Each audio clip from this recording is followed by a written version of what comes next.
So here's a simple question. What kind of country do we want going forward?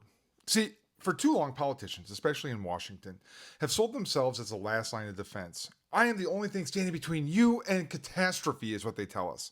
And then they get elected and they treat their job not as progressing an agenda or making things better for people, but obstructing the other side as their only goal.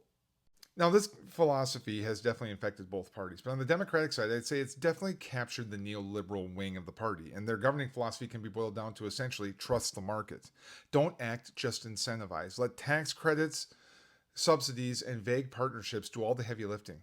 The problem is, though, the market didn't lift, it drifted. And while our leaders were busy guiding it with soft nudges, millions of people got left behind. Honestly, I believe that's why we got Donald Trump twice. The first time people thought they were electing a businessman who knew how to get things done. When that proved not to be the case, we turned to Biden. And while Biden got done a whole lot more than he gets credit for, his reelection campaign has tarnished his legacy, and people turned back to Trump. Not so much out of confidence, but more out of frustration. But here's the thing. I don't think most people who voted for Trump expected him to go this far. Remember, this is the obstructionist. This is the just standing in the way of the other side. And now, because the worst sin in America is being wrong, many won't admit that they regret it. But I believe that regret is growing. So what's the alternative? Well, I'd encourage you guys to read this Atlantic article right here because it's really stuck with me. And it makes a compelling case for while bureaucracy is part of the problem, the bigger problem is our government doesn't know how to do big things anymore. The market can't or won't fix broadband, housing, or healthcare on its own. And when the government limits itself to funding private actors with little accountability or oversight, failure is almost guaranteed. To me, we need to find leaders who promise to actually fix the market and make it do what it's supposed to do, not just tweak an already failing system. I mean, look at Mondani's election in New York in the mayoral primary.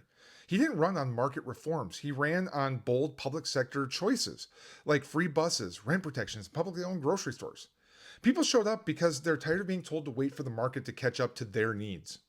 And this isn't a new idea, guys. The New Deal rural electrification program didn't wait for utilities to voluntarily expand services. The government built co ops, they built infrastructure, and they stepped in directly where the private sector wouldn't. It created public options and regulated providers to ensure access and affordability. That's what real investment looks like by the government. We need to return to that kind of system. We need a second New Deal and a return of regulated capitalism, a system where the private sector can thrive, but the government sets the floor and steps in when markets fail.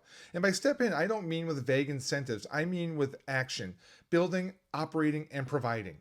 Housing, healthcare, food, internet, these aren't luxuries. These are essentials. And if the private sector can't provide them to everybody in the country, then the government needs to step in and fill those gaps. The public sector is the floor, the private sector is the ceiling. When they work together, we can rise. But if we keep trying to pretend that the ceiling can support us without a floor, we're going to keep crashing down.